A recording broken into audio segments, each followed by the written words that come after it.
Hello and welcome back to my channel. So this is part 2 to the last video that you just saw, and as you can see in front of me here, I'm going to rehouse these two. They're exactly the same, just in different pots, into this 2 tubs here, and it is part 2 of that boxing, and this is the Ornithoctoninae, probably said that wrong, species Vietnam Highland, which is the Highland earth tiger.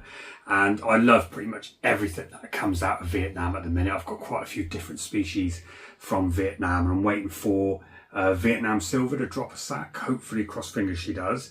So I saw these come up, and Lucy bought me these, both of these two. So I'm really happy with having these. I'll show you a bit of footage in a second there.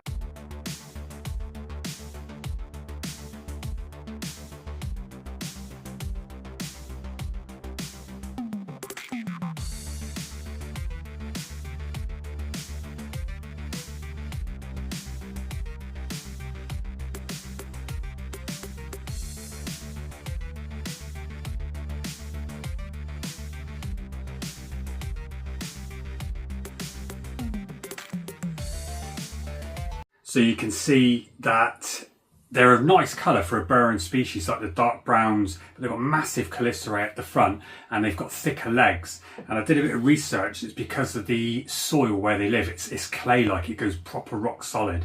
So they have to be stronger, so they've got thicker legs. And I think they only get up to about 16 centimetres, maybe a little bit more, nothing too big from that. But it's just they've got attitudes on them and they flare up as well and they separate their fangs. I really love a feisty fossorial spider. So what I've done is I've done 2 enclosures like this, but what I will show you when I go through it is both of these I think 2 centimetres. So technically these are way too big to go into.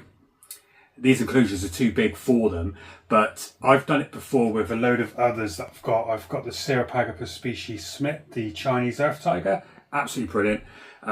Had them from a centimetre in this size and they did really well. The only things you'll notice is they maybe go all the way down to the bottom. I think all 3 of them have dug all the way down because they like the depth, but they web up the front and they come up to the top when they're hungry. So it's very easy to tell when they're hungry because their legs are at the top, which is brilliant. So I'm just going to do the exact same with these. Let them set off, put some moss in there because these ones like a higher humidity from 62, I think was it 65 to 85%, so that's quite high within a range. So it's easier to maintain it in the moss than it is with the substrate. So I'll allow the substrate to dry out, and if they need more humidity they can just basically come up their chamber into the top and they can get it around the moss. And then if I see that, I can also just water in a bit more, which I will do. So they're only going to be tiny slings, but I think you can see from the previous footage there, they're just amazing, like the size of them. And I can't believe that was a local there in Vietnam just picking it up and they just hold it in their hands like it's nothing. So let me show you what I did inside here. But they've got plenty of substrate and you can see it's more moisture at the top. And then we've got the moss, loads of debris and leaf litter. And there's a few little like springtails and tiny little beasties inside there as well, so it all helps with the cleanup crew. And then I just did a hole down in the centre there, so it's like a little bit of a chamber for them to start off with. But I also did it under a piece of cork bark so it holds the top and they can dig right in and down, and I'm hoping they'll web out in the front because I saw these do it in the bank in Vietnam. So they like to go on the sides of the bank and then they go backwards and then they go right down. So hopefully that'll be enough to simulate their natural environment. And I've done this with cocoa fibre and my topsoil mix. So it's a darker substrate because it holds more moisture, and over time this will start going more and more harder if you let it dry out, so it goes like a more stronger mix. So I think that simulates more of their natural environment. So let me just set this up so you can see, and I'll see if we can get this one rehoused and see if it goes down in there. So as we'll see, we'll start with this one.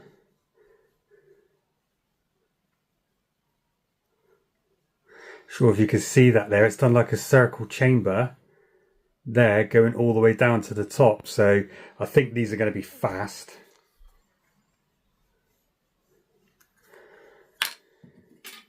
There we go, see if I can open it. I don't want it running off. Let's get rid of that tissue. It's probably not going to like the light.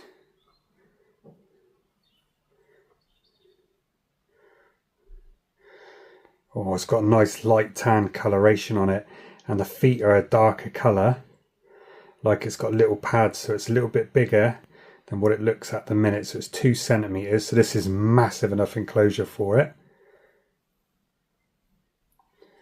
And apparently these have attitudes, obviously when they get a bit bigger. So let's see if we can encourage that to go down in.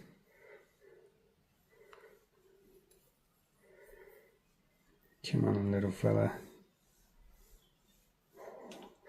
It's gonna be quick.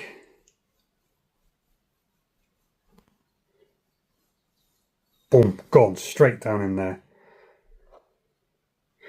And that's exactly what I wanted. Look, it's gone right down deep. You can hardly see it there. You can just see the back end, but it's disappeared down in there. So put the lid on and leave this one for an evening, and then see if I can come back and give it something to eat tomorrow. And there's the second enclosure, so I did exactly the same with that as well. So just further back in and then dropped it down in the center. So this one they sent in a little vial like this, and it is facing the wrong way. Let's hold that with the tongs. See if we can just push it out.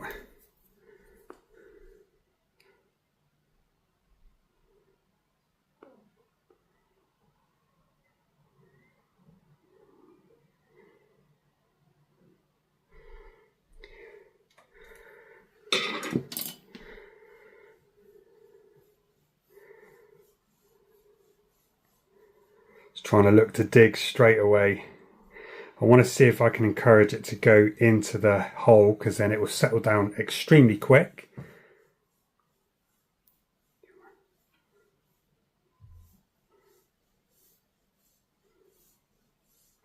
Quite bold already.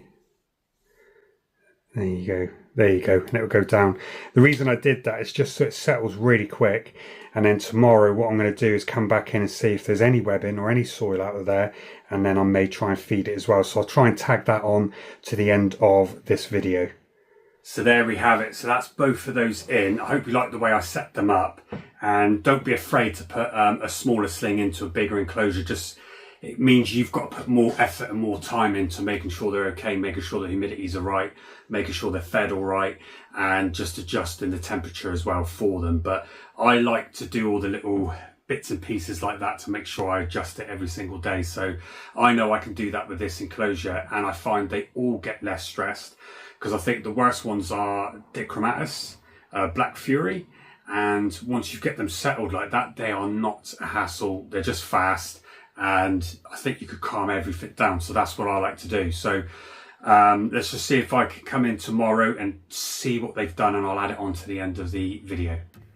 So this was 2 days later, and I tried to feed them on a small roach, as you can see there, and it just waited for the movement. But you can see they're quite stocky, they're bold, and they actually sit out in the open quite a lot. So the other one was exactly the same, but they did both feed later. Thanks for watching.